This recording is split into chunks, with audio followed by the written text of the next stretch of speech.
Hello, everyone, and welcome back to the Blueprint Podcast. Today, we're coming to you from the heart of the United Arab Emirates, the incredible city of Dubai. Today's guest is someone truly special. He's inspired millions through his storytelling, his humor, and his heart. The one and only Khalid Ameri. Before we begin, would you like to introduce yourself? And then in one sentence, which I know might be difficult, how would you describe what you do? Hi everyone. I'll look at this camera. Assalamu alaikum everyone. My name is Khalid Ameri. I come from the United Arab Emirates. I live in Dubai and I make videos. Okay. Short and sweet. Yeah, very sure, yeah. So for segment one, it's the pre-fame years. So before you took off on YouTube and TikTok and Instagram, let's rewind back in time. Yep. What were some of your interests while you were growing up, perhaps my age, which is 16? Just making people laugh. Yeah. For as long as I can remember, as young as I was always wanting to entertain people. So would you say like you were sort of the class clown in classes and stuff? Sure. Like that's the term. I think I was a class entertainer. Yeah. I do feel there's a big difference between someone laughing at you and someone laughing with you. Yeah, of course. Yeah. So for me, I was just always looking to entertain. Yeah. Whether that was my family who were sitting down on a Friday, my extended family, whether that was my class, my teachers, whenever there was a play, I'd want to be in the play. Yeah. Whenever there was a project, and I would always ask the teacher, is there some way that we can perform it? Yeah. Even if it's like a math class, I'd be like, can I perform the math? I just loved entertaining. I loved being able to make people laugh. I believe, I believe it's a superpower. Yeah. I believe when you're able to make people laugh, I think you make people forget their problems. You make people find a little peace and joy in a day that they had challenges. Yeah. I feel you bring people closer together through comedy, through entertaining. You could deliver messages in ways that are more welcoming through entertainment. Yeah. So, for me, for as long as I can remember, I always wanted to be in front of people in any way, shape, or form, and making them smile. So let's jump a little ahead. After school, after university, what did you see yourself doing? I mean, back in those days, at least like you see how incredible the United Arab Emirates is. Now, and its diversity and the sectors that are there, the opportunities are there in every way, shape, or form. A lot of the tools that you see today, they weren't available when I was graduating high school. Yeah. Social media was not there, and a lot of these things weren't there. It was a very traditional industry. So when I say traditional media, traditional jobs, all those things, and I come from a very similar sort of place in a sense that, for us back then, a career was, engineer, doctor, can't even think of anything other business, traditional business. Yeah. So for me, I saw myself doing exactly what my dad did, working in a job, having an office or a cubicle, waking up in the morning, having a briefcase and going to work and coming back from work. Yeah. Work for me was not something that had depth for me. I didn't think that deeply about what I wanted to do with my life because, I didn't know much about what was going on in the world. Yeah. Back in those days, you only knew what you saw. Yeah. All right. Whereas, kids today, they can, within 5 minutes, they know about like 100 topics that are going on in the world and opportunities and possibilities. Yeah. For us, we only had the examples in front of us. Yeah.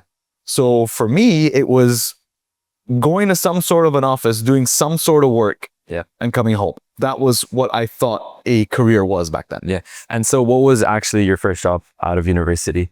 I worked on board ships. I worked on board ships that took liquid natural gas from the UAE to Japan. This is so random. It's so random. I was a deck cadet. So my first technical job was sweeping the ship, cleaning the ship, painting, sweeping, cleaning toilets, stuff like that. Just any job that the lowest rank on board a ship would do, I would have to do. Yeah. And everyone was my boss. Yeah. Regardless of who they were, where they were from, what they were doing, they were my boss, and I had to report to every single person. Yeah. Didn't get much sleep. was on board ship for sometimes 4.5 months without touching land. Yeah. That was my first job. And so how did you sort of pivot from that into media, and what were some of the challenges during that? So I actually pivoted from onboard ship to in an office. Okay. So I worked in investments in the transportation sector in the government for transportation investments, mainly marine investments, so like ports and shipping. And while I started the job working in a sovereign wealth fund at the time, I started in the evenings dabbling with writing. Okay. So I started writing columns for different publications across the UAE. Yeah. And I pretty much wrote the way I am on video. Yeah. I wrote about social topics in an entertaining and humorous way. Yeah. And that was my first insight into media. I mean, the pivot from the ships to the media is I can't even believe it. That's really Neither can I. Yeah. Like I look back and I always say Alhamdulillah, because it was really difficult, emotionally, mentally, physically. Yeah. Being on board those ships and doing that kind of work. So it builds a lot of character. And I take a lot of the lessons from that into the way I work today. Like I have, alhamdulillah, a very strong work ethic, a very strong team, a lot of patience, which you had to have in those situations. Yeah. So pivoting from a mentality was, pretty easy. Yeah. But in terms of shifting, in terms of the sector, like for me, like I said, I always had it in me. I believe Allah gave me this blessing of being able to entertain people. Yeah. And now it was just a matter of, okay, what tools were available for me to be able to, express that. Yeah. Before when I graduated high school, it was mainly movies. You had to be in a TV show or you had to be on a news channel. Yeah. Or you had to be in a movie production. Yeah. Whereas now you can do anything you want with the tools that are right there available for you, whether it's podcasting, TV, YouTube, whatever it is, you can do it on your own without any outside help. Yeah. So for me, getting published at that time was a very big deal because there weren't like blogs in the sense that now, because before the videos, it was the blogging. Yeah. Yeah. So getting published in those times was really, really good for my, my confidence that I'll be able to do this. Yeah. And so speaking about that, was there a moment where something happened and then you thought, okay, I'm going to start writing blogs. I'm going to start doing this instead of your normal office job? I mean, I think when I started writing and people started retweeting my articles and talking about my articles, I think that's when I started to say like, wow, I can do this. Yeah. It wasn't making me any money. Yeah. But I was like, hold on, I'm actually okay at this. Yeah. It wasn't until I went to some family gathering, and there were guests there that I hadn't met. Yeah. And the guests were talking about, when people like go off into separate discussions and stuff. Of course. Yeah. So I overheard them speaking about this article. Yeah. And how below the article they have the name. Yeah, of course. That some people don't read who the name is. Yeah, They were having this full-on discussion about an article I wrote. And I'm like, guys, I wrote that article. They're like, shut up. Did you write that? I'm like, no, I really did. Here's the link. Like, look, that's my name. Like, it's like Khalid Ameri, columnist. And then it was, to think that an article could spark a discussion that people were having randomly, that was, for me, it was a very heartwarming thing. Yeah. So for me, that was proof that I could engage people in a productive way. Yeah. It wasn't still proof that I could earn a living doing it though. Yeah. I mean, now obviously you have so much more skill and you have all the tricks of the trade and stuff. Sure. If you could go back in time and give yourself a piece of advice, what would it be?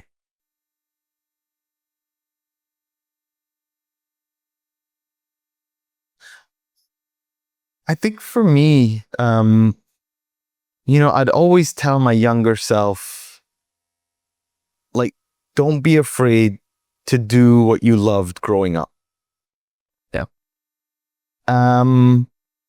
We suffer so much, like, as people when we go out into this world with this endless search of meaning and finding a path that brings you joy. Yeah.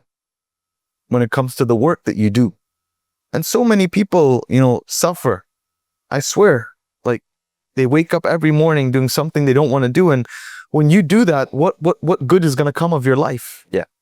Right? Like if you wake up and the first thing you're going is like, oh God, not again. Yeah. I don't want to do this. How are you going to meet the love of your life with that attitude? How are you going to change your life with that attitude? How are you going to build, a business or a dream or whatever it is that you want to build with that attitude? Because you're already starting at minus. You have to do all those things just to get to neutral. Yeah. But I believe that we all know deep down inside what it is that we want to do in our lives. Yeah. There's something there that you did as a kid, that you did in college. Like maybe you were in college doing an engineering course, then you took one class on art and you were like, oh my God. Yeah. But it was one class. It was, oh my God, I love this. This is my brain. I feel like all these happy thoughts and great feelings. And you were in this flow state as you were writing or drawing. And then you leave it to go back to that engineering class and you go back dull again. Yeah. No, again, and it also can be vice versa. Yeah. And you said, I want to go into graphic design and you feel that way. And then you went to an engineering and it opened up all these formulas and calculations that spark your curiosity. Yeah. Again, there is no right or wrong Yeah, of course. Yeah. in the world. There's what's right and wrong for you. Yeah. Yeah. And where the mismatch happens is when you're doing something that's right for whatever it looks like, how it sounds, Yeah. what your parents think, Yeah. what society thinks, but it's wrong for you. Yeah. And every morning you suffer with that struggle, and then who are you going to explain it to? Yeah. So for me, I truly believe that the first couple of years, come on, how old are you? I'm 16. Okay, and you're going to graduate at what year? 2027. And that's 16, so 2 years. Yeah, 2 So years. 18. Yeah. What is a couple of years to go out and explore? Yeah. And I don't mean just like waking up and seeing what happens. I mean genuinely exploring. Yeah. I'm interested in podcasting. You're interested in podcasting. I assume that's why you're here. Yeah, of course. Yeah. Who's the biggest podcast? I want to go and learn from you. Yeah. I want to intern with you for a few months. I want to learn from you. Yeah. Okay, I like this. I want to keep doing it. Actually, I didn't really enjoy it too much. What else really interests me? And maybe it's YouTube. Okay, who's a big YouTuber? Hey, I'd love to work with you. I'd love to be on your production. Whatever. Go out and learn. What's a couple of years? Yeah. Why are people in a rush from the very get-go? Yeah. At 18, you are a kid. Yeah. You have like, I know it might be crazy, but you have all these people that tell you, you have like 10, 15, 20 years to explore. Yeah. Of course. Yeah. But people are in a rush to say, I am an engineer, this is what I do. Yeah. I am an artist, this is what I do. You don't have to have your life together at 18 years old. You're a kid. Yeah. Take some time to explore the world. Travel. Try different things. Yeah. Because finding your passion or finding what it is that you want to do in life is not about, thinking about all these things. It's a process of elimination. Yeah. It's about writing down 5 or 10 things that truly interest you and then trying them out for a couple of years. No one's going to come and hand you your passion on a plate, Sammy, regardless of what it is. That dream job that you have, maybe you're the 1% that gets lucky and someone gives you that exact dream job that you had. Yeah. That's not happening. But it's not happening. Yeah. You have to go out and build it. Yeah. So for me, I always tell people, follow that gut, man. It's Allah's way of telling you what's right for you. Yeah. Don't ignore that feeling in your gut. If you go to university to learn engineering, if you go to university to learn computer science, or if you go to university to learn art, to learn acting, whatever it is, and you walk into that class day after day and your gut is saying no, if you're not waking up excited to go and learn, something is wrong. Yeah. But people are like, no, I'm locked in. I have to finish this. Otherwise really? Yeah. You're a kid. Yeah. It is about exploring. It is about learning. It is about eliminating and finding what it is that you love to do. Yeah. Because that is when you'll be most successful. Yeah. You name me one person that's become a master at her or his craft and has absolutely hated it. I don't think there's anybody. Very rarely. Yeah. Maybe, I mean, maybe the one odd person, two odd people, but in general, how are you gonna? Do you want to get treated by a doctor that actually loves medicine, or by a doctor that was forced to do medicine by their parents? Probably the one who loves. Yeah, there you go. Yeah. That person. All right. Do you want someone on your team who's filming you that actually loves videography, or was like forced to do it? Yeah. So follow that guy. Yeah. I think now that you said it, I actually realized that in my own life, that's sort of what I've been doing. So when I was a kid, I was really into Lego. So I created a Lego YouTube channel. When I wanted to start talking to people, so I started a podcast. I was really into Formula One, so I started go-karting. And perhaps I haven't followed through with those things, but I am trying those new things, and I've only realized it, and now that you said it, yeah. Yeah. I mean, it's like with everything, you know. Like, I mean, it's not necessarily about, like, for me, you know, following through is a double-edged sword. It's like, am I following through because I really love this, or am I following through because of what people will think of me if I don't? Because again, you know, I want to, like, to circle back. If you're not following through on anything, then there's a problem. Yeah, definitely. All right, then there's a problem. Yeah. Like, that's why it's important that you take the time to think. Yeah. What it is that you want to do. And I'm telling you, there's something inside you that knows. There was a class you took, something you saw that you're like, I'd really love to do that. Yeah. Let me see where I can go with this. Yeah. And then giving that the shot, giving it your true effort, and seeing how you feel. Yeah. And I think my next question sort of goes off perfectly from this. You went to Stanford. Sure. Yeah. How did that influence your journey personally and professionally? Because we're talking about, you know, different classes and stuff. So how did that help you? The one major lesson I took from my time at Stanford is there are incredibly intelligent, smart, hardworking women and men out there that are at the top of their field. Yeah. So you have to play to your strengths in this world. Yeah. Do not go into battle in business or in a job where you are not the one that's actually playing into your strength. Yeah. Like, I'm not good at finance. Okay. Yeah. I will never win against someone who is naturally gifted and loves finance. Yeah. Because I do not like it. Yeah. It is not my strength. Yeah. I believe I'm a great entertainer. I double down on that strength. Yeah. I mastered that craft. That is where I will win. Yep. But I'm not gonna go picking battles with it.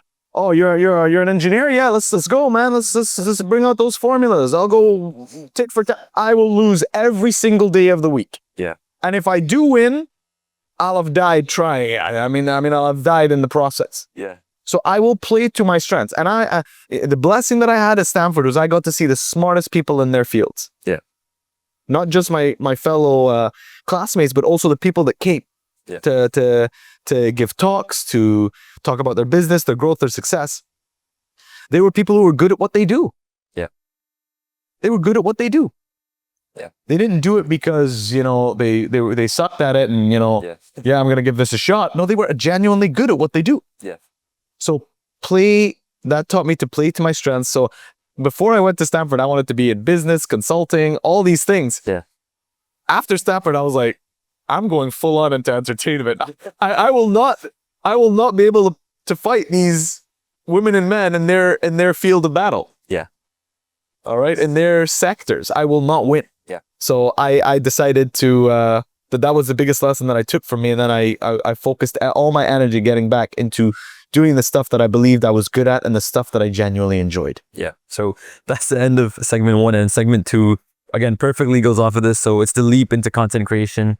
So you've just come back from Stanford. You just come back to Dubai. Yeah. When did the idea of creating videos come to you? So you did your articles and all, but when did videos and all that sort of actually start? I think I started with, it was one of the stories platform, either like Instagram or Snapchat. I just started with that. Yeah. You know, I started going around to events and doing it live on the stories. Yeah. And, you know, a lot of people would follow, a lot of people would clip it. Yeah. I would present it in a way that was a lot more engaging, that was a lot quicker. There was a lot that was taking a new angle of how you covered events. Yeah. So I would do that in my free time. I would do that on the weekends. I would make, you know, videos on stuff that I learned about. Yeah. Again, in the story format. So very little friction. Yeah. Where like I didn't have this beautiful setup that you have right now. Yeah. You know, I had my phone and some AirPods, Yeah. headphones, Yeah. and I would just interview people like that. Yeah. And because that's the tools that we had back then. And that was, that allowed me, because I had a day job, I didn't have the time. Yeah. So what was the, how could I create in a way that creates the least friction for me to actually create? Yeah. And that was by using stories, quick, upload, live, done, boom, out. Yeah. And when did you realize, you know, you posting all these videos that this is actually working? Maybe my day job isn't meant for me. So I think I got a few opportunities to go and cover some events. Yeah. I wasn't making, you know, nearly as much as I was getting on my day job. Yeah. But when I did the math, it was very much, if I was to do 5 events a week, I would get this much, and then I'd be able to compensate. So for me, what I needed to buy was time. Yeah. So what I did is I saved a lot, like as much as I could. I saved a lot. Yeah. And when I had a year worth of savings, that's when I said, okay, I can take the leap now. Okay. Because I did all the calculations of how many opportunities I would need to have in a week to be able to, you know, keep the funds okay, living the same standard of life. Yeah. And that was when I took the leap, because, you know, in an ideal world, you'd want to wait until you're making just as much money there as you are there. Yeah. That's in an ideal world. So you want to get proof of concept. Yeah. Then you want to have enough savings to give you time to get that concept to a point where you're making as much money as you did on your old job. Yeah. And I think a lot of aspiring, perhaps they don't know it yet, but video creators and people might be watching this. So let's skip to now. Yep. When you're creating a video, how do you, first of all, brainstorm ideas? And secondly, there's so many stories and so many topics to cover. How do you choose what's interesting to you? So I think as an entertainer, you know, with a focus on comedy, you just need to be observant of the world around you. Yeah. I mean, if you've ever been to a stand-up comedy show, Yeah, I have. Yeah. yeah, what are they telling you? They're telling you day-to-day stories from a different angle that makes you think, huh, yeah, I never thought, like, they'll always say, have you ever been at the airport and you've been standing in line and then this happens? You're like, yeah, that happened. Yeah. And you'll start cracking up, you know, yeah, I never thought of it that way. So I think comedians, by default, are very observant of the world around them. Yeah. And they're able to take those situations and sort of curate them in a way that makes it entertaining. Yeah. So for me, you know, if I'm thinking about an idea, it usually comes from personal experience. Okay. So like we did a video. It was a video we did before with my interaction with a waiter, where I ask for the fish and I say, is the fish fresh or frozen? Yeah. I think the act. Yeah. I was the waiter this time. Okay, yeah. So the waiter says it's fresh but frozen. Oh, Steve says. Yeah. It's a So good you see that? Yeah. So that actually happened. Okay, yeah. So that actually, like, I was at a restaurant and the waiter told me, yes, it's fresh, but we've frozen it. I'm like, so we did it. So I literally took that one situation and built a script around it. Yeah. You know, the way we did a video on how like biryani, what back in the day it was like chicken or beef or mutton. Yeah. And now it's like 50 different biryanis. It's like, you know, the vinyl pistachio biryani. Well, I don't know, whatever it is. But we just take what's going on in the world and make it in a way that people will relate to. Yeah. And for me, relatability is comedy. Yeah. You want as many people around the world, despite their nationality or religion or how they grew up, demographic, you want them to be able to connect to the work that you're doing. Yeah. So for me, it's again a process of elimination. Like a lot of things in life, it's just like thinking, okay, like here are 10 ideas, here are 10 things I saw happen, what's actually, I'll even say it to the team, like, hey team, did you notice this? They're, yeah. I mean, if they're smiling or laughing as I'm described, then I'm on to something. Yeah, of course. Yeah. And there was a second part of your question. How do you choose? You sort of sort of covered it. Yeah. I usually will pitch it to the team. Yeah. And if they're like smiling or laughing as it's happening, that means that I'm onto something, and then I'll write the script. Yeah. And even if I'm sitting down and I'm writing a script by myself, like I'm writing a script now on life in a Dubai office. Okay. With all the different nationalities and stuff like that. The first people that I'll pitch to are the team. Yeah. And if I don't see one smile, or because like, and just to be clear, like not every script I write is gold. Yeah, of course. I would say like the reason that we're able to put out like good work is because we do a lot of bad work and eliminate it. And like maybe I'll write a script with like 6 scenes and I'll take only 1 scene from that. Yeah. So if none of my team crack a smile, I'm like, yeah, we're not doing up. I'll rework the script or I'll up it. Yeah. If they're cracking up just by describing it, imagine what they're gonna feel like watching. Yeah. So for me, that's sort of like having a great team. Yeah, I know we'll get into that later, but the way I pick and choose ideas is, number one, I have to find it funny. But again, my sense of humor is not everyone's sense of humor.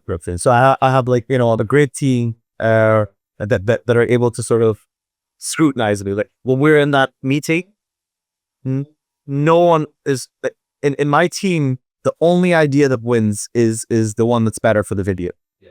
That is it. I don't care who it came from. Yeah.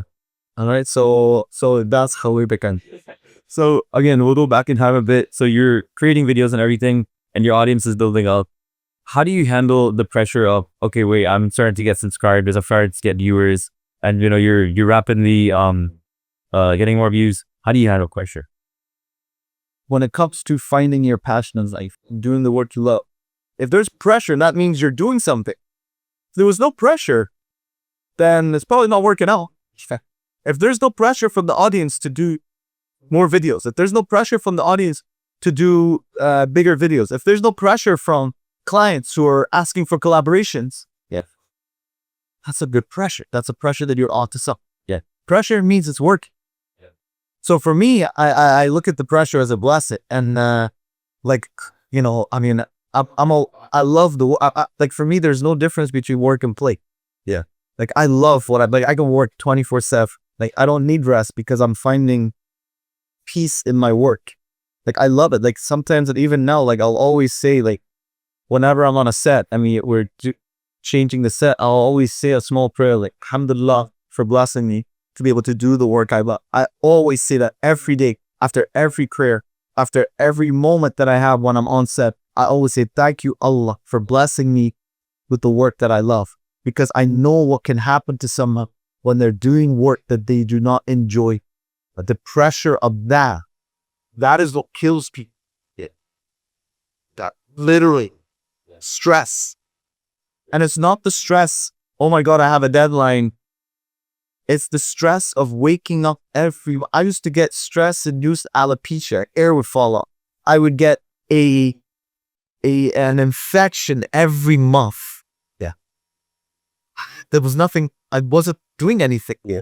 But that is the stress. That is the body. Allah signal it to you. Stop. Stop. So for me, having pressure, doing the work I love, alhamdulillah, Allah, thank you. Please keep it coming. Yeah. Do you still feel the same pressure that you did when you started getting the videos? Yeah. Every day is day one. Yeah. Every day is day one. Every video is a fresh video. Every video is make it or break. Yeah. And how does your team, which you talk about before, how do they help you manage it? How do you work together to take this pressure and make this something that's viewable, people to watch? I believe I have the best team in the world. I really do. I love my team. I think they're incredible at what they do. They love what they do. And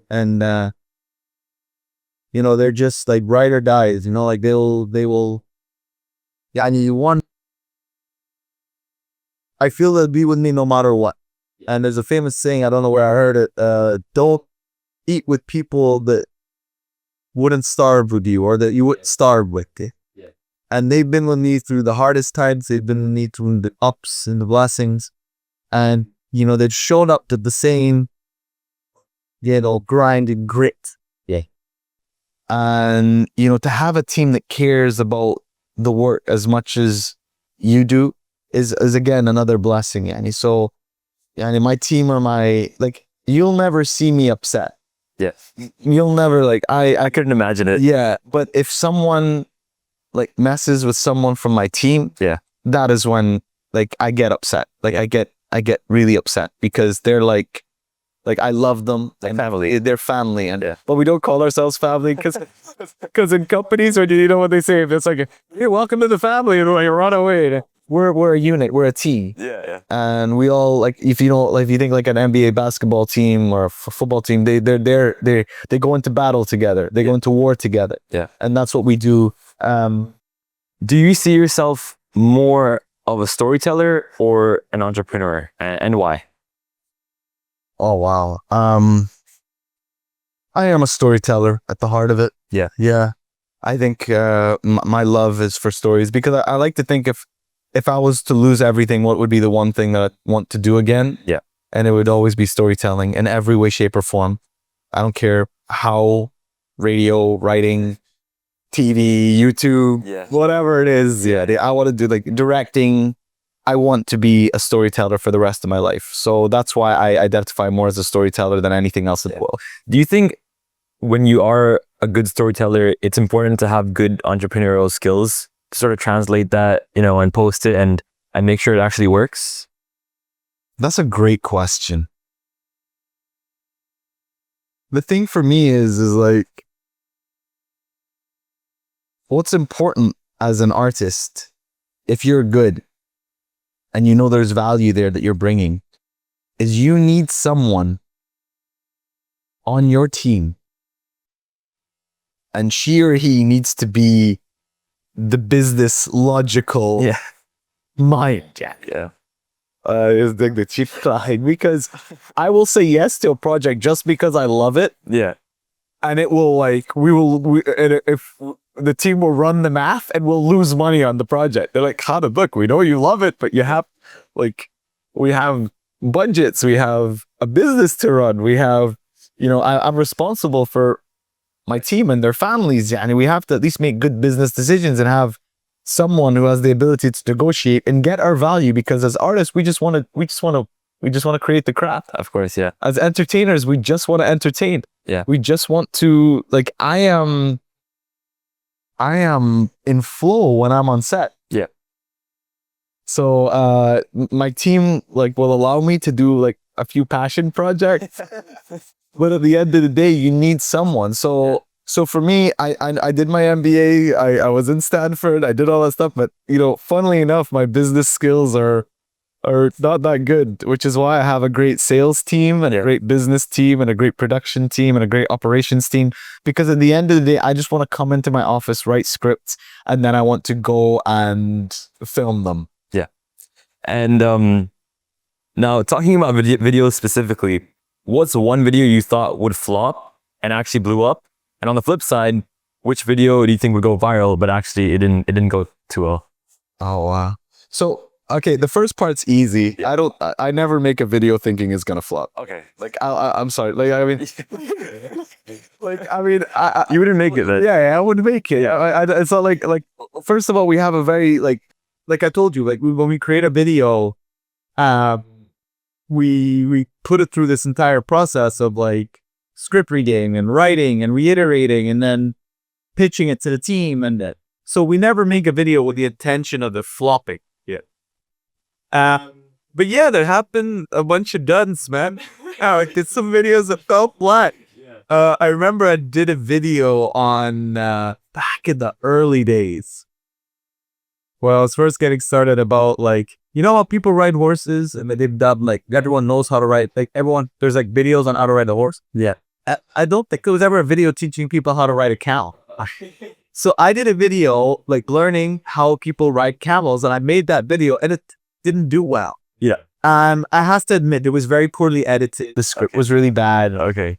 It was a 3-minute video when it should have been 45 seconds. Okay. The color grading was horrible. The sound design was bad. Like every single thing was bad. But for some reason, I thought just the idea alone, like the clickbait of it all, would get people to. And that I learned a hard lesson. Yeah. Because we put a lot of time and energy into that video. And maybe one day I'll remake it. But yeah, that was one that still sits out there in the internet abyss. Like, never mind it. Maybe, yeah, maybe getting 1 view a year or something. It just didn't do well at all. Yeah. And how does it feel? So, you think you have a good idea and perhaps it didn't work out too well. I mean, does that sort of hurt your confidence, or is that just something, okay, it didn't work out too well, let's move on? On to the next one. Okay, On to the next one. Yeah. Yeah. The next day you're up at bat again. Yeah. Baseball, you hit, strike out, you're going to be back at bat again. Yeah. So for me, and to be clear with you, it's also the same if we get if a video goes crazy. Yeah. Yeah. First. We're back at work the next day like nothing happened. Yeah. Yeah. So, I think Kobe Bryant, RIP Kobe Bryant said it, whether you win or whether you lose, you're showing up to work the next day. Yeah. So for me, I'm completely indifferent. Okay, I get happy when a video does well, but I swear to you, you can ask the team the next day, we're back at it exactly the same way. No one's even talking about it. It's on to the next one, which again is you can say that it's the what's the word I'm looking for? It's the harder side of this endless chase, because when you do a good movie, for example, if you were to do it, you can take a little step back and enjoy the success, and you can get an award 6 months later. Yeah, of course. Whereas us, we do like a great YouTube video and then everyone's forgot about it in a week. Yeah, Yeah. So maybe that'll change Yeah. moving forward, because I believe that YouTube is the future. I think, creators in 10 years are going to be creating feature films, series on YouTube. I think, inshallah, YouTubers are going to be creating in competition with like the big production houses, and maybe one day be nominated for Oscars, Emmys, if that ever happens. So I think it will. Yeah. So we're preparing for that. Yeah. Okay. For the last question on this segment, and I think this would particularly benefit me as well. For someone starting content creation today, what's the biggest mistake to avoid, and also what's one thing they have to get right from the start? I think now it's the definition of a content creator is so broad. Yeah, that's true. That is true. Yeah. All right. And I think everyone and their mom and dad could be a creator now. And a lot of people will take the easy route. Yeah. And when I say easy route, like you're really stretching the definition of a content creator. Yeah. Not that I have anything against what anyone does. Everyone's free to do what they want, but where's the longevity in it? Yeah. So if you are quote unquote a content creator and you use the lip syncing of someone else's voice Yeah. and typing out on the top of your frame a trend that 50 other people have done. Yeah. What have you actually created? My argument is very little. Yep. Now that's fine to do that every now and then, just to jump on a trend and, Of course. connect. That's fine. But if that's your bread and butter, Yeah, it's a problem. then it's a problem. Of course. So for me, what I see happening now is you have people around the world that are saying, I want to be a creator as a career. So when you look at it as a career, how do you treat something as a career? Yeah. Is you have to put in the work. And now what's the work when it comes to creating content? It's actually being a creator. Yeah. Now, thinking of original ideas, scripts, thinking of how to film something, thinking about different ways to tell stories, improving each video every single time. And that for me is what will separate the people that have a long career as a creator versus people who have a very short career. Yeah. Because what will happen is they'll have gotten big and viral of other people's voices, other people's ideas. And they'll, when that dries up and they're not getting views, they won't know what to do. Yeah. So for me, when it comes to creating ideas or comes to being a creator, someone like yourself, is think of something. You don't have to be an original. It has to be something someone has done that you think I can do this better. Yep. All right. I mean, podcast, everyone's done it. I've done interviews the same as this with other people on the site. People have done it. Yeah. Now, what separates the ones who will become great versus the people that will fade out is, now I want you to think, after this video, how can my next video be 1% better? And that is what a lot of people out there don't do. What they do is they create something that's not even original. Yeah. That's not even their voice, nothing. They'll go viral and they'll do it again. And they'll do it again. And they'll do it again. There are people who have gone viral with hundreds of millions of views and gotten big audiences. And then you see them 1 year later, they're still doing the same thing and only getting like 10 likes. Yeah. And the thing is as a creator, why do I say to get 1% better every time? Because you never want to be in a position where you're doing the same thing and it's not working anymore, but you just don't know what to do. So you just keep doing that. And then you're stuck on this hamster wheel. Yeah. Like, you couldn't even improve off something that's that easy. Yeah. So for me, the ultimate thing that you can do now is probably even do for this video. How can I make this podcast episode 1% better than the last podcast? I think to be, I might be like 100% better, but No, it does not. It does, I get you. that's the thing. Just one thing. yeah. We still do that now. Yeah. For our next big production, we have one thing that we're going to do better. Yeah. And that's the only thing that we're holding ourselves accountable to. Everything else should be as good, but there's one thing that has to be better. Yeah. Because if you do that, then you're in this constant state of growth and improvement. Yeah. And that is what guarantees that when things start to fall off, that you have that mentality. It's okay.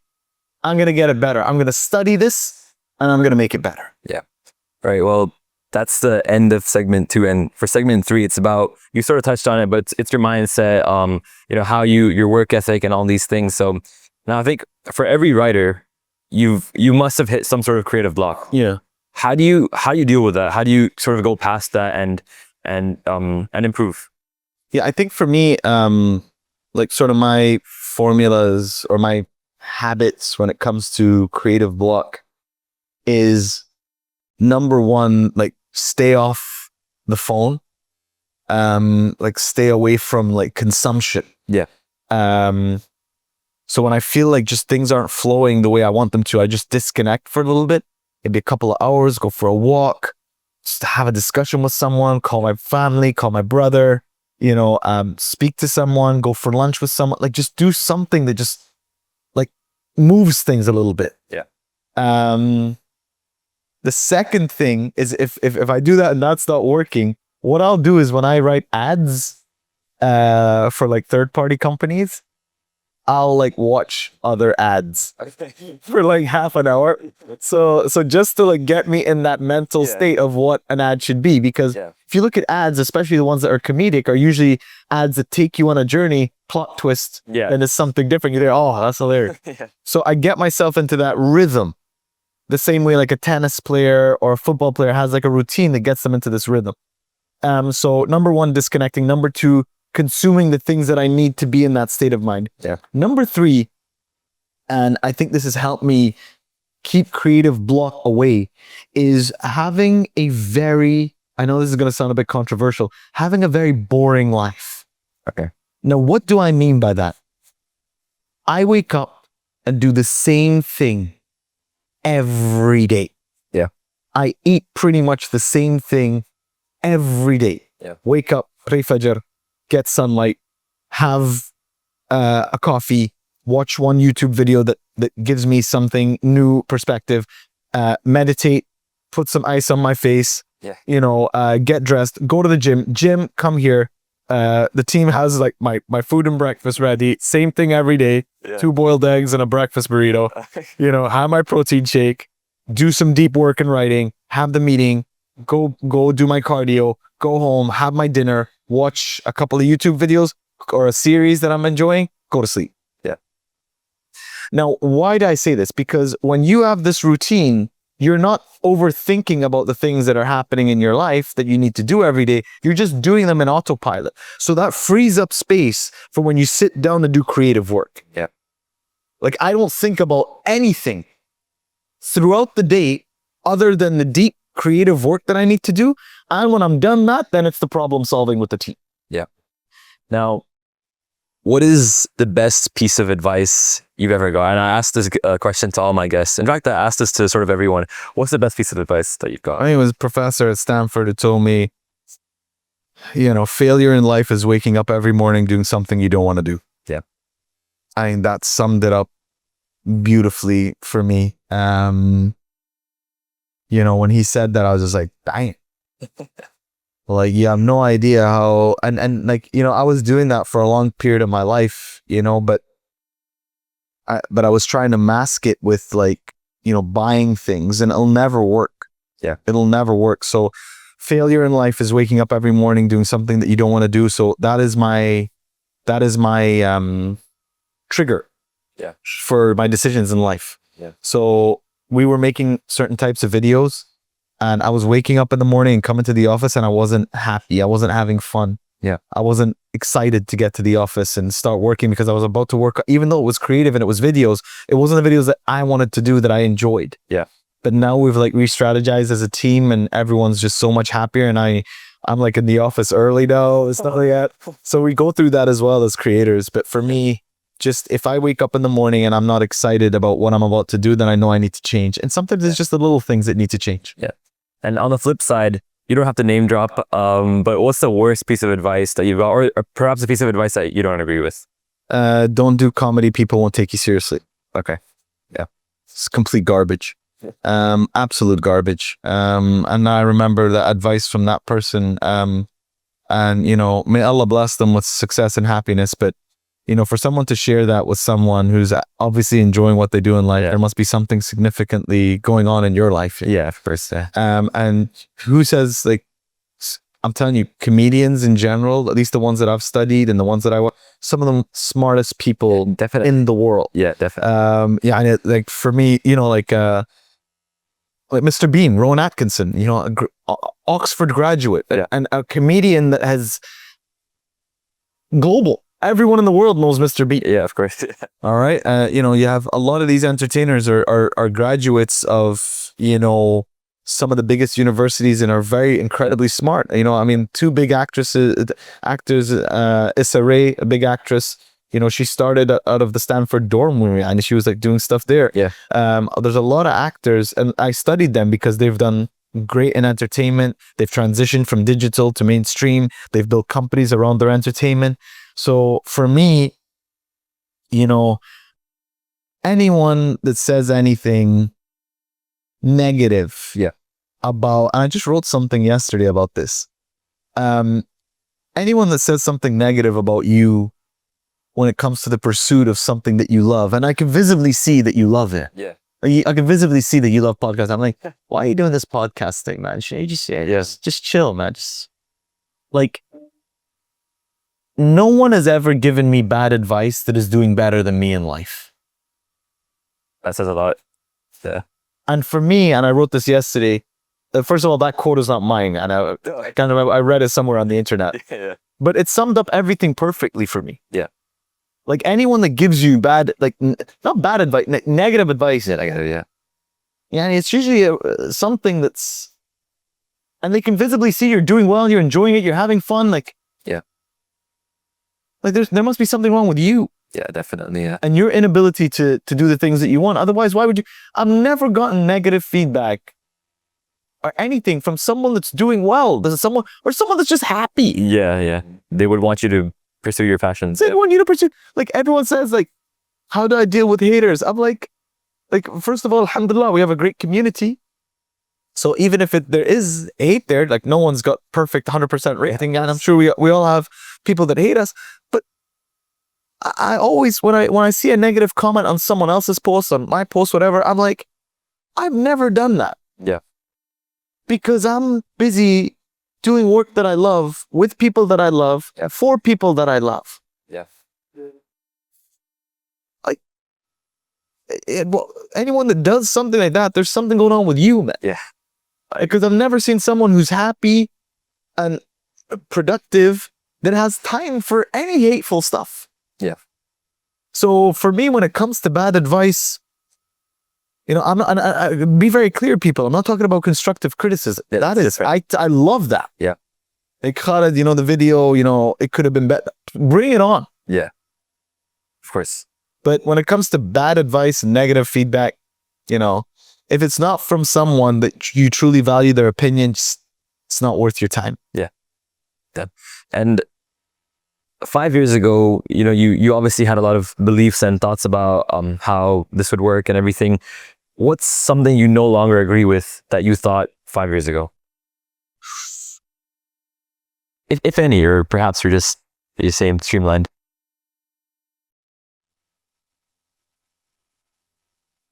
I didn't think 5, maybe even a bit longer than that. I always felt like social media and YouTube was the transition to making it somewhere else. Right. Okay. So I'm gonna do YouTube and then hopefully be able to I land a show with a big I production. got you. Yeah. Yeah. Where now I believe YouTube is that somewhere else. Yeah. I get you. That's the final. That's the destination. Yeah. That's the destination. Yeah. That freedom to create what you want for millions of people. Yeah. Produce, you know, earn a living, have your creative freedom, explore new projects, experiment at will, Yeah. execute quickly, publish quickly. Yeah. Try big things, small things. That's the destination. All right. That's the end of segment 3. Now for segment 4, it's rapid fire. Let's go. But if you want, you could take like 30 seconds or a minute to elaborate if you want to. Okay, right? sure. Oh, okay. So it's rapid fire, the answer, but the explanation you can be longer. Yeah. All right. Now the first one, it might be the hardest. All right. It's Indian food ranking. All right. Obviously, you know, by your videos, you know, you love Indian food. I think most people do.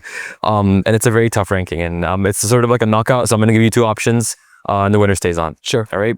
Now I'm pretty sure the first 2 are your 2 favorites. Oh God. Biryani or butter chicken? Biryani. Okay. Biryani or chicken tikka? Biryani. Biryani or dosa? Biryani. Biryani or jalebi? Biryani. Biryani. I don't think I should put biryani first. Biryani or gulab jamun? Biryani. Biryani or pani puri? Biryani. Okay. I love pani puri. Okay, this next one, I think it might change it for me. I know where you're going. Biryani or nihari? Biryani. I thought are you done? No, what were you thinking? No, but you have to be done because I don't want you to ask. There's keep going. There's only one more. Biryani or beda roti? Biryani. What was the one you were thinking about? I thought you were gonna go paratha. Paratha? Yeah, like paratha beef or something. So those 2. I know. See, that's my answer. Because I love. There's this dish in please. There's this dish in Kerala where they take a paratha, they put like a mutton or some sort of like curry, saucy curry. Then they put like another paratha, and then they cover it in a banana leaf and steam it. It might have been one of the best things. So biryani or that? Just a tough one, but I'd have to go biryani. Okay. Because biryani I can eat for breakfast, lunch, or lunch and dinner. And just to clarify, chicken, mutton, or beef, which one? Chicken biryani. Chicken? Yeah. I thought mutton would top it off. I don't know. I love like eating mutton and stuff. Yeah. Like that. I love, but like when it comes to my biryani, like a classic chicken biryani, It is a classic. nothing hits different. Yeah. No, this one might be difficult. Coffee or karak tea? Coffee. Okay. One Arabic dish that you think everyone should try. I think it's a good one. And you know what? Let's not say mandi because that's a staple. So we'll not say that. I would either say ma'luba, like a good Palestinian ma'luba. Yeah. That's like joy. Like I remember when we were in Jordan, like I went to my friend's home there, in a Palestinian family. Yeah. And her mom, I believe. Yeah, it's her mom cooked us a maqluba. And when it's made from the hands of a Palestinian woman whose recipe was dropped down from her mom, Yeah. it is like, it's like everything. You know, I absolutely, like if you try a Palestinian maqluba, Yeah.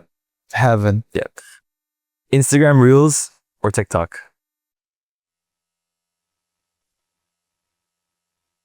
Neither? Yeah. YouTube. I mean, for me, I do a lot of short form content. Yeah. Nothing to take away from it. And it's important. It's what the platforms want now. But I feel like we're in this cycle where people are just like had enough. Yeah. And they're looking for more. Yeah. Like just like give me a bit more. Like, yeah. I want a story. I want to be entered. I want to be moved. Yeah. I want to laugh. I want to cry. I want to feel love. I want to feel emotion. Like when we're scrolling through these things, man, you don't feel anything. You get a random laugh here or there, but you don't feel any. Yeah. You really don't feel anything. You're numb. Yeah. And I feel that's what a lot of these short form, not all, but a lot. Yeah. It just numbs us. And I know because when I used to scroll like that, I would, spend all this time and I'd be like, how do I feel about it? And most of the time I never felt. But I've watched a lot of YouTube videos from a lot of incredible creatives. Like women and men out there dedicating themselves to these videos that are like 30 minutes long, 40 minutes long, an hour and a half long. Yeah. I feel like I feel moved. I have goosebumps. And I feel that, at some point people are going to get hungry. Yeah. Or they're not hungry, but just like they feel empty inside and they just want to find a bit more meaning and someone to just talk to them. Yeah. So for me, I'm a big, like we've shifted a lot into some of the longer form stuff. Yeah. And that's where I'm most excited because I get to tell a story. I don't have to cram it down into like 45 seconds for just to get people to stop or hit an algorithm, whatever it is that you want. Yeah. And be in this, in this abyss of like all these videos that are just being forced on you. Yeah. Because YouTube, at the end of the day, the reason I love it and the reason I love the community is because YouTube, the Khalid and Ameri show, very interesting if you're into YouTube. They had a YouTube strategist on and he said something really interesting, that YouTube is not a video platform, it's a click and watch platform. Okay. So all the audience make a conscious decision to click on your video. Yeah. So for me, I want to make that click worth it. That they're at least feel entertained, enjoy. Like I want people to sit down on the couch and get some popcorn and watch one of our videos. So for me, I'm investing in the future. I could be wrong, but I want to believe that people will like in a sense, like put their phone down and go, is there something else out there that we can enjoy? And they'll come back to that longer form stuff. Yeah. A creator you'd love to collaborate with. Yeah. All right. So there's a bunch. So for me, there's a creator called Michelle Carey, and she does these incredible YouTube videos where she like tries different things. Navy SEAL, and she just replicated Tom Cruise's. Yeah, I've seen that. She's gonna, if anyone's gonna win an Emmy or an award, it's gonna be her for. So I don't know how I'd collaborate. Like we're more in the entertainment space, and she's in the more of like the challenge acceptance, does these challenges. Yeah. But and I would love to collaborate with her on some project. Yeah. When in lockdown, Bo Burnham did something for Netflix where he did this complete movie in his home with different shows. Yeah. I think he's like that. What he did was just incredible. So to be able to collaborate with someone like him and understand how his mind works. If they ever make a comeback, Key and Peele. Oh yeah. I would love to be in a Key and Peele video. I can see that happening. Yeah, I think you'd be a perfect fit for that. I'd love to do something with Key and Peele if they ever do come back. If they ever do a remake of like the teacher one, like Aaron, you want to go to war, Balaki? I think Peele, he's making horror movies now. So Jordan Peele does horror movies, and Key, I don't know if it's full name, I'm sorry, but like he does like more of the acting stuff. Yeah, but if they ever were to do a reunion, a comeback, and I could be in one of one of their videos or collaborate with them in a video, that would be so much fun. Yeah, yeah. How does it feel? I mean, I think this has happened before, but how does it feel being a guest of a podcast instead of the host? So I think I've only done hosted a couple of podcasts. Yeah, I mean, again, I believe as a creator, you want to try all these different things. Yeah, it feels good because at the end of the day, it's a conversation, right? It's I think in terms of prep, it's more on you this time. But it really, at the end of the day, it's just having a conversation about different things that are important to you and that you feel would be important to your audience. So it's kind of the same. Yeah. And the last question, a single piece of advice you'd like to leave the listeners with?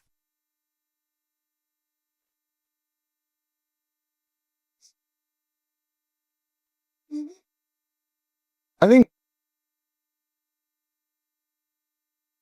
a lot of the times they say to follow your heart. Now I've learned to just follow my gut with everything. Yeah. Because if I step into a room or a project or a meeting, right, and something here does not sit there, it's a no. Now, I might be making a mistake, but I've never regretted it. Okay. Because it didn't feel right. Yeah. And I feel that's Allah's way of telling me, and that could be anything, picking a major, that your first week in a university, and it doesn't go away. Yeah. That's Allah's way, in my opinion, of telling you something's off. Yeah. That's number one. Listen to your gut. Let it be your guide. Yeah. And I'm not saying you feel uncomfortable. There's a difference. Yeah. We're uncomfortable every day, but I don't get that feeling. Yeah. But there are sometimes where I'm in a situation that something doesn't feel right. I don't know what it is. Yeah. You have to follow that thing. I'm not talking about being uncomfortable. Being uncomfortable is part of a journey there. The other thing is don't be afraid to change. A lot of people work in jobs that they don't enjoy, are in taking classes they don't enjoy, doing majors they don't enjoy, and they accept. That you have to think about how you're going to look back on it. One of the biggest regrets of the people who were on the deathbed, there was an article about it, was not living a life true to yourself and living to other people's expectations. It's around that. Yeah. That was the biggest regret, not spending more time on, and that was their biggest regret. Yeah. So when all is said and done, you need to be able to look back on your life and said, I did it the way I wanted to. Yeah. And a lot of people think it'll be doomsday if it doesn't work out. Really, what's the worst case scenario? Think about it. Yeah. What is the worst case scenario for a lot of people? Yeah. Right? It's not as bad as they think. We tend to dramatize it and make it seem like it's going to be a lot worse. I know what my doomsday will look like. If you have a couch to sleep on and some food, that's a blessing. Yeah. You can try things. Yeah. You can literally try things. And you can say, okay, Dad, I'm going to do this podcast thing. If in a year you're broke, is your dad going to let you sleep on the couch? Probably keep your room for you, right? Yeah, of course, yes. Is you're going to wake up and are they going to make sure that you have a little food to have that day? Of course, yes. So how bad can things get for you? Yeah. Now I get it. There's a lot of people in this world who, if they don't do that work, they won't be able to provide, which is fine. Then you have to keep hustling and grinding to be able to get some savings to get to where you want to be. Yeah. Which is what I did. I saved up as much as I could to be able to pursue the things, because if I had quit any time before then, I would have been broke within 3-4 months. Yeah. So again, like, take chances. Believe in yourself. You have to, but there's too many people that are not going to believe in you for you not to believe in yourself. Yeah. So for me, the most important thing is live a life that's true to you. Yep. And don't be afraid to change if it doesn't work out, because you know deep down inside what you want to do. Yeah. And I have a feeling when you put out that energy into the world of pursuing the things you love with your heart, with the right niyyah of doing good in this world, then Allah protects you. Yeah.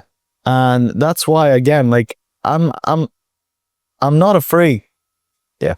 Like, I'm not afraid of what might happen tomorrow. I'm focused on today, and I let Allah take care of all that. Yeah. Because I believe that if I'm doing the right things today, by my work, by my team, by the people around me, then Allah will take care of me. You know, everyone says, you know, what about this? What about this person doing this to you? Allah is the greatest protector. Yeah, I agree. Yeah. So for me, you know, just follow your heart. Don't be afraid to change and let Allah protect you. And believe that Allah is protecting you all the time. Yeah. And then, you know, you will live a life that, even though it's difficult, it will be a life that's true to you and a life that makes you happy, inshallah. Inshallah. And I can't believe that an hour and 30 minutes has already passed. Oh, wow. Yeah. And that wraps up today's episode. Khalid, thank you so much for joining me. Thank you to your team, of course. Thank you for having It's truly been an incredible experience for me. Like that. I had a great time, but I hope you enjoyed it as well. I did. And all the viewers, thank you for watching, and I'll see you next time. Take care, brother. Thank you so much.